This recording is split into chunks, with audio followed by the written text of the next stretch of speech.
Hi hello నమస్తే welcome to 100 TV. Andhra Pradesh రాష్ట్రంలో జగన్ గారి అడ్డాగా చెప్పుకునే రాయలసీమ జిల్లాల్లో పవన్ కళ్యాణ్ గారు అడుగుపెట్టి కొంతమందికి వార్నింగ్ ఇచ్చినట్టుగా తెలుస్తుంది. సో దానికి సంబంధించి మనతో సినీ జర్నలిస్ట్ జగదేవ్ గారు ఉన్నారు. సార్ మాటల్లో ఆ విషయాలేంటో అడిగి తెలుసుకునే ప్రయత్నం చేద్దాం. నమస్తే అండి. నమస్తే. సో జగన్ గారి అడ్డాలో పవన్ కళ్యాణ్ గారు కొంతమందికి వార్నింగ్ ఇచ్చినట్టుగా తెలుస్తుంది. సో దానికి సంబంధించిన విషయం ఏంటంటే అంటే జగన్ గారు అడ్డా గాని ముందు సోషల్ మీడియాలో వాళ్ళే ఊదర కొడుతున్నారు. ఇంకా ఆయన అడ్డా ఏముందండి? హ్మ్. ఆయన గత ప్రభుత్వం ఆయనదే కదా! ముఖ్యమంత్రిగా చేసినప్పుడు అన్ని నియోజకవర్గాలు ఆయనవే. అన్నీ ఇవే ఆయనవే కాబట్టి ఆయన పర్టిక్యులర్ అడ్డా అంటే మీరిప్పుడు అడిగే దాంట్లో 2 కనిపిస్తున్నాయి. ఒకటి ఆయన దానికే పరిమితమయ్యాడు. ఇంకా రాష్ట్రానికి పరిమితమయ్యే వ్యక్తి కాదన్నట్టుగా అనిపిస్తోంది. రెండోది జగన్మోహన్ రెడ్డి గారి ఇలాఖాలో, జగన్మోహన్ రెడ్డి గారి హయాంలో ఎన్ని రకాల దారుణాలు అన్ని చూసాము. సో ఇప్పుడు ఆయన సొంత జిల్లా వైఎస్ఆర్ కడప జిల్లా కానీ లేదా ఆయన పులివెందుల నియోజకవర్గం కానీ అలాంటి విషయాలకి ఎవరు వేలు పెట్టరు, ఎవరు ఎంటర్ అవ్వరు అన్నట్టుగా గొప్పగా చెప్పుకునేవారు. ఇప్పుడు అది ఎక్కడ పాకిస్తాన్‌లో భాగమేం కాదు కదండీ! ఆంధ్రప్రదేశ్‌లో ఒక నియోజకవర్గం. మొన్న కడప పార్లమెంట్ నియోజకవర్గం కూడా అవినాష్ రెడ్డి గారు గెలిచారంటే బొటాబొటిగా గెలిచారని కూడా అనుకున్నారు. 7 నియోజకవర్గాల్లో నాకు తెలిసి 5 టీడీపీ కైవసం చేసుకుంది. ఒక్క పులివెందుల, బద్వేలు ఈ రెండే వైసీపీ కైవసం చేసుకుంది. మరి ఇంకా ఏముంది? అడ్డా ఏముంది? సో కాకపోతే జగన్మోహన్ రెడ్డి గారు, రాజశేఖర రెడ్డి గారి హయాం నుంచి కూడా అదే జిల్లా, అదే నియోజకవర్గం నుంచి పోటీ చేస్తున్నారు కాబట్టి ఆయన సొంత ఇలాఖాలో, సొంత గడ్డపై లేకపోతే సొంత ఊర్లో ఇట్లా జరిగింది అన్నట్టు మాట్లాడుతున్నారు. మొన్న వాటర్ కమిటీ మీ ఎలక్షన్స్ లో కూడా తెలిసిపోయింది కదా. అవినాష్ రెడ్డి గారు వెళ్ళి వారించి వైసీపీ వాళ్ళకి ఇవ్వడానికి ప్రయత్నిస్తే వెంటనే బీటెక్ రవి గారు ఎంటర్ అయ్యి మొత్తం సద్దుమణిగేలా చేశారు. మొత్తానికి కూటమి కైవసం చేసుకుంది నీటి సంఘాలకు సంబంధించి.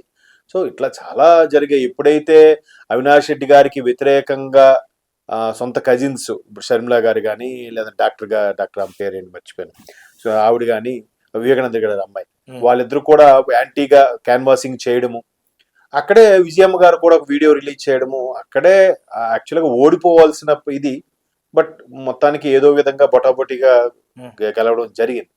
సో ఇప్పుడు ఇంకా దానికి ఆయన ఇలాక అక్కడ ఎవరు అడుగు పెట్టకూడదు, పెట్టలేరు అనే రోజులు పోయాయని నా అభిప్రాయం. అంటే చంద్రబాబు గారు అనుకుంటే ఆయనకంటూ ఒక ప్లేస్ ఉంది, ఏదైతే కుప్పం ఉందో చంద్రబాబు గారు అడ్డ అంటే ఐ మీన్ గుర్తుపట్టడానికి అయితే గతం నుంచి కూడా అక్కడి నుంచే పోటీ చేస్తున్నారు. సో అలా అనుకుంటే ఆయన అడ్డాలో ఎందుకంటే భారీ మెజారిటీతో గెలిచారు వైఎస్ జగన్మోహన్ రెడ్డి గారు. అందువల్ల అఫ్ కోర్స్ ఇప్పుడు పిఠాపురం ఏదైతే ఉందో ఇప్పుడు పిఠాపురం అడ్డా ఆల్రెడీ చాలా పేర్లు వచ్చాయి. పిఠాపురం ఎమ్మెల్యే గారి తాలూకా అని ఆ బ్రాండింగ్ వచ్చేస్తుంది. సో ఆ ఉద్దేశంలో ఓకే.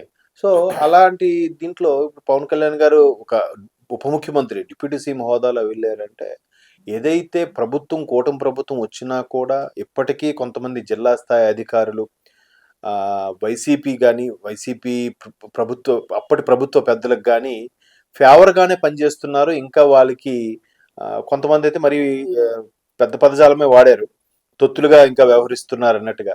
మేబీ అయితే అయ్యుండొచ్చు. ఎందుకంటే రీసెంట్ గా ఒక 1.5 month బ్యాక్ కూడా సెక్రటరియట్ లో కొన్ని ఫైల్స్ మిస్ అయ్యాయంట. ఎందుకు మిస్ అయ్యాయంటే దానికి అప్పుడు ప్రభుత్వంలో మంత్రులుగా ఉన్న వాళ్ళు ఎటువంటి నిర్ణయాలు తీసుకున్నారు ఏంటి, దానికి సంబంధించిన ఆధారాలకు సంబంధించిన ఫైల్స్ ఏవైతే ఉన్నాయో అవి మాయమయ్యాయంట. మాయమయ్యంటే అర్థం ఏంటి? ఇప్పటికీ సెక్రటేరియట్ లో గత ప్రభుత్వ ఆనవాళ్ళకు సంబంధించి గత ప్రభుత్వ పెద్దలకి అనుయాయులుగా వాళ్ళకి అసిస్టెంట్లుగా ఇప్పటికే పనిచేస్తున్నట్టు ఉన్నట్టేగా. ఇప్పుడు మొన్న అంటే ఒక 2-3 months బ్యాక్ మదనపల్లిలో ఒక స్ట్రాంగ్ ఫైల్స్ ఉండే స్ట్రాంగ్ రూమ్ కూడా కాలిపోయింది. అదొక్కటే కాలిందంట, మిగతా ఏమీ కాలేదు మదనపల్లి ఆర్డీఓ ఆఫీస్లో. సో అప్పుడు ఎవరో ఒక ఉద్యోగి ముందు రోజు రాత్రి 8-9 వరకు ఉన్నాడు అక్కడే అన్నట్టు కూడా కొన్ని చెప్పారు.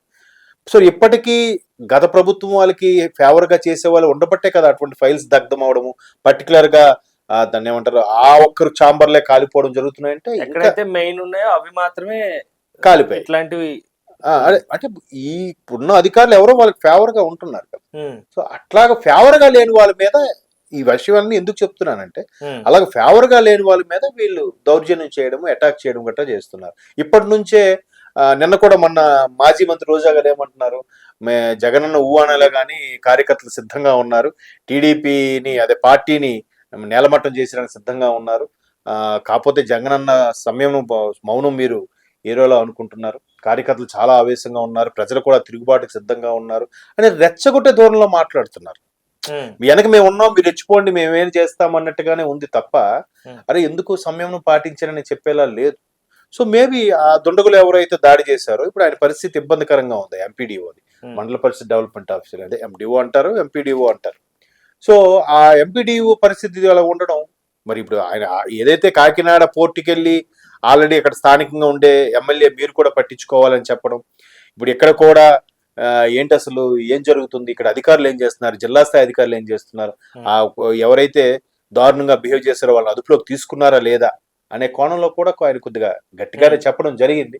సో ఆ సందర్భంగా ఆయన వెళ్ళి అంటే రాష్ట్రం అంతా చొరవ తీసుకొని వెళ్ళడం చేయడం అనేది కూడా ఒక అంటే లీడర్షిప్ క్వాలిటీస్ పెంపొందించే దిశగా ఒక నాయకుడు అడుగుజాడలు వెళ్తున్నాడు అని అంటే పవన్ కళ్యాణ్ గారు చాలా బాగా ఆలోచించి ముందుకెళ్తున్నారు అనిపిస్తుంది. అందుకే అక్కడికి వెళ్ళి వాళ్ళకి ఇండైరెక్ట్ గా వార్నింగ్ ఇవ్వడం, ఈవెన్ ఆయన ప్రెస్ మీట్ లో మాట్లాడుతున్నప్పుడు కూడా కొంతమంది జన సైనికులు ఓజీ అంటే వాళ్ళ మీద కూడా సీరియస్ అయ్యాడు ఆయన. ఇప్పుడు ఇది కాదు సందర్భం, ఇది కాదు సందర్భం, ఇప్పుడు ఎప్పుడేం మాట్లాడాలో మీకు తెలియదు, సినిమాలు కాదయ్యా, ఇది అసలు నిజ జీవితం, ఇది ముందు రియల్ గా ఇది ముందు సర్దుకున్నాకే అప్పుడు అది చెయ్యాలి. కానీ అక్కడ ఓజీ అని అనడం ఆయనకు నచ్చలేదు. అది కరెక్టే కదా, ఎంతసేపు నిజమే power star Pawan Kalyan, but ఆయన ఇప్పుడు రాజకీయాల్లో ఉన్నారు, ఉప ముఖ్యమంత్రిగా ఉన్నారు, రియల్ పవర్ లో ఉన్నారు, కరెక్ట్. సో అక్కడ మరి మన సొంత నాయకులు సొంత కార్యకర్తలే కదా అని చెప్పి వాళ్ళని వెనకేసుకొచ్చే ఉద్దేశం లేదు కదా ఆయనకి. ఆయన క్లియర్ గానే చెప్పాడు, మళ్ళీ తర్వాత పక్క పిలిచి క్లాస్ కూడా పీకాడంట. ఎక్కడేం మాట్లాడాలో తెలుసుకోండి, అది కరెక్ట్ కాదు, సందర్భం కాదు. సో వరుసగా ఫ్యాన్స్ మీద మాత్రం ఆయన సీరియస్ గానే అవుతూ ఉన్నారు. ఎందుకంటే ఒకప్పుడు మీరు విచ్చలవిడిగా పవన్ కళ్యాణ్ ఫ్యాన్స్ అని చెప్పి మీరు చేసే ప్రతి పనికి కూడా బాధ్యత వహించాల్సి వస్తుంది పార్టీ మాత్రమే, పార్టీకి బ్యాడ్ నేమ్ వస్తుంది. ఎందుకంటే ఇప్పటికే చాలా మంది అదే పాయింట్ టార్గెట్ చేసుకొని జన సైనికులు, పిల్ల సైనికులు, ఓట్లు కూడా లేవన్న ఇట్లాంటప్పుడు కొంచెం సంయమనంగా ఉండి మెచ్యూర్డ్ గా ఉండాలని చాలా మిగతా నాయకుల సమావేశాలు కానీ మిగతా నాయకుల ఈవెంట్లకు కూడా మిగతా హీరోల ఈవెంట్లకు వెళ్ళినా కూడా ఈయన పేరును ప్రస్తావించి అరవడం వల్ల వాళ్ళు కొద్దిగా ఇబ్బంది ఫీల్ అయిన సందర్భాలు కూడా మనం చూసాం. వీళ్ళకన్నా వాళ్ళ మధ్యలో కూడా స్టార్ట్ మీ వాళ్ళు వచ్చారు. ఇప్పుడు అనవసరంగా అది ఒక చెడ్డ పేరు వస్తుంది కాబట్టి ఈయన మెల్లమెల్లగా క్లాస్ పీకడం కూడా స్టార్ట్ చేశారంట. సో సొంత వాళ్ళకే క్లాస్ పీకినప్పుడు ఖచ్చితంగా తప్పు చేసిన వాడికి ఆయన విడిచిపెట్టాడు. ఎలాగే మొన్న షిప్ విషయంలో కూడా మనం చాలా సీరియస్ గా అవడం చూసాం. సో అలాగా కడప అక్కడికి వెళ్ళి ఆయనకి పరామర్శించి, ప్రభుత్వ ఉద్యోగం అంటే ప్రభుత్వ ఉద్యోగం మీద అటాక్ అంటే ప్రభుత్వం మీద అటాక్ చేసినట్టే కదండి. సో దాన్ని ఒకసారి వెళ్తే ఆ ఇంపాక్ట్ వేరేలా ఉంటుంది కదా. అరే వచ్చారు చూశారు ఉంది అనే వాళ్ళకి భరోసా, ధైర్యం వస్తుంది. మిగతా ఉద్యోగులకు కూడా కాన్ఫిడెన్స్ వస్తుంది, మనం కూడా ధైర్యంగా ముందుకెళ్ళాలి, వీళ్ళు ఏదో కొడతారనో చేస్తారనో భయపడే పరిస్థితులు ఉండకూడదు అని. సో అది ఇవాళ జరిగిన story. Right, okay, thank you so much Jagdev sir. And చూసారు కదా వ్యూవర్స్, సో జగన్ గారు ప్రాతినిధ్యం వహిస్తున్నటువంటి నియోజకవర్గాల్లో పవన్ కళ్యాణ్ గారు కొంతమందికి వార్నింగ్ ఇచ్చినట్టుగా తెలుస్తుంది. సో దీనిపైన మీరేమంటారు? కమెంట్ సెక్షన్ లో కమెంట్స్ ద్వారా మీ అభిప్రాయాలు తెలియజేస్తారనుకుంటూ సెలవు తీసుకుంటున్నాం. బాయ్.